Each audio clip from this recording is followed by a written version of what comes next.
Bonjour et bienvenue dans Bref de Poésie. J'ai le plaisir aujourd'hui de présenter ce recueil, Aube Pacifique, où nous retrouvons donc la poésie d'Anne-Marie et Georges Pralon-Valour, aux éditions Écrire en Océanie. Donc l'édition sera assez longue, je crois, parce que j'ai sélectionné pas mal d'extraits. Donc le premier, les îles. Les îles l'avaient prise, en plein jeûne, débordée de rêves, les yeux cloués, les lèvres célestes, les paumes dans les chemins de traverse, les pieds dans le gel des torrents. Quitter l'éclat des laves torturées, les sentiers de feu qui vomissent l'ennui, les soleils mourants des amours contrariés, pour le bleu lointain du cristal des eaux, où les larmes non pleurées se lavent dans le rouge des terres éventrées et dans l'ombre blanche des palmes.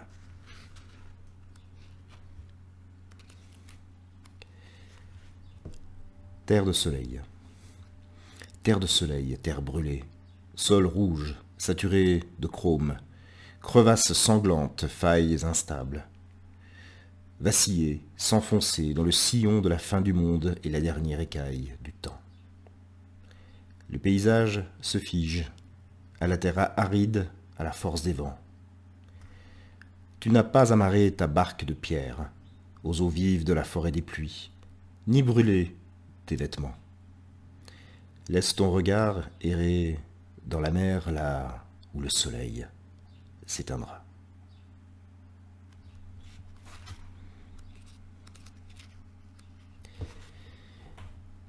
Il est mi-jour, mi-lune. Sur les berges descellées, près de la coulée métallique gorgée d'herbes, de sable rouge, la lune froide s'émiette en miroir sous de grands flamboyants. Un toit de tôle blanchi ondule aux éclats. Un bruit se glisse. Deux étoiles furtives brûlent l'obscurité. Les feuilles chromées des manguiers sont des pupilles de lumière en gouttes. Le fleuve est docile comme un lac gelé.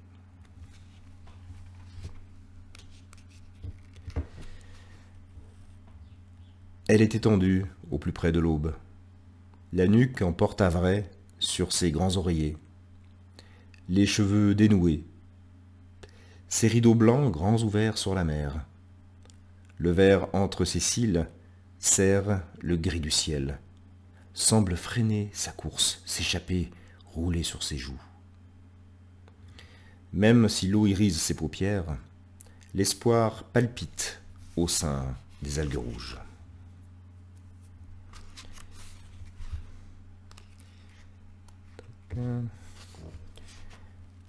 Un ciel pâle de lune hivernale, écume sur l'océan arabesque de Bagnan. Éclat de vagues de sable comme feuilles d'or sur mains de pierre. Cœur à cœur, entre ta voix qui brille et mon silence. Étrange beauté que l'amour, invention du diable.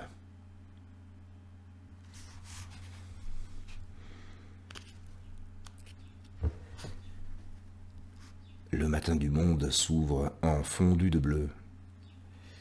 L'empire vert s'attarde amoureusement auprès des eaux gonflées. Ce n'est pas un arbre en fleurs.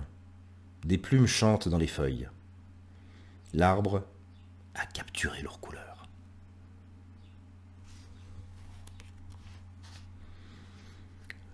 Dans l'aube qui s'étend, tu tiens dans tes bras le calme, la paix. Les hommes dorment, l'océan est tranquille.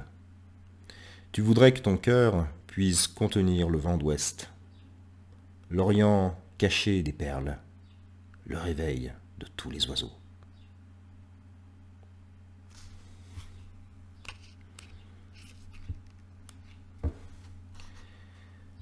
Fragiles sont les dunes qui bordent les océans. Aucun liseron, aucune herbe folle ne doit être arrachée. Les sables se noieraient dans la mer.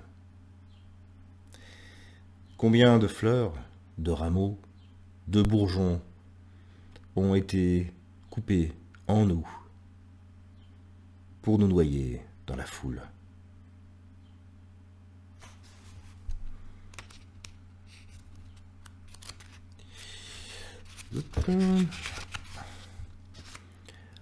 Entourer le cri de marge de silence, s'arracher à l'abîme, concilier la souffrance et le fruit, porter sa nuit comme on porte une vie qui frissonne, prête à recevoir le vent, le ciel, les arbres, l'océan. Le voile du temps se déchire et respire.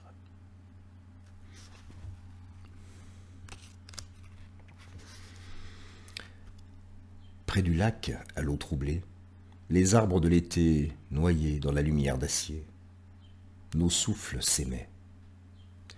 L'imica des terres rouges empruntait nos veines, long chemin d'amour parmi le temps. Tu ne cessais d'être là, impérieux besoin d'être ensemble. J'ai tant parlé des pluies de ces tendres journées, l'odeur des terres chaudes des eaux tranquilles, le grand sud mystérieux, sous un ciel bleu de plomb, la fuite du soleil, des heures si fragiles.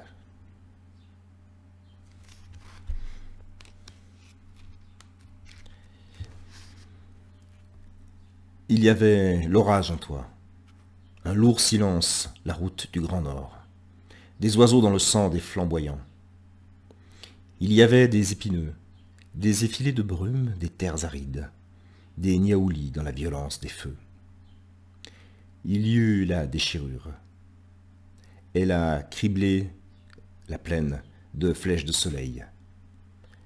Les arbres se sont mis à chanter.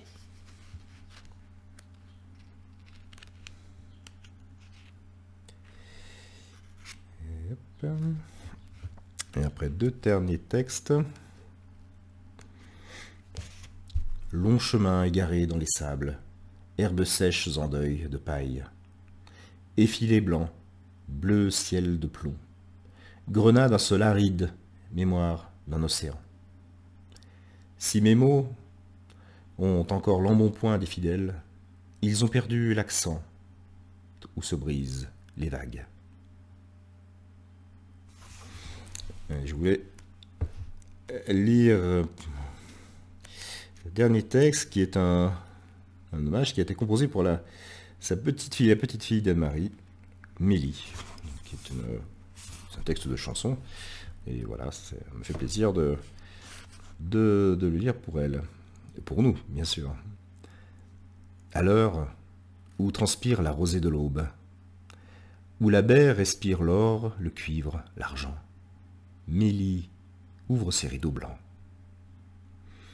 À l'heure du mariage des fleurs de vanille, quand les loriquets se répondent en piaillant, Mélie met son jupon blanc. À l'heure où les bruits de la baie se font plus pressants, où s'activent les chauffeurs, les baigneurs, les enfants, Mélie glisse dans son maillot blanc. À l'heure où chauffent les rayons ardents, où son chat Minouchette s'étire en bâillant, Mélie sucre son lait d'un carré blanc. À l'heure où le soleil est à son couchant, où les lumières des spots s'allument, l'aveuglant, Mélie va lisant dans son grand fauteuil blanc. À l'heure où la nuit noire envahit la baie, où les bars, les boîtes espèrent leurs clients, vers 10 heures, Mélie va dormant. Alors n'approche tout doucement, sur son grand cheval blanc, aucun prince charmant, mais des rêves d'enfant. Voilà. C'était ce très joli texte d'Anne-Marie composé pour sa petite fille Mélie. Je vous remercie pour votre attention, votre écoute. Je représente le recueil d'Anne-Marie Georges Pralon-Valour, Aube Pacifique, aux éditions Écrire en Océanie. Et je vous souhaite, excusez-moi, une très belle journée, je l'espère pour vous, en poésie. À bientôt.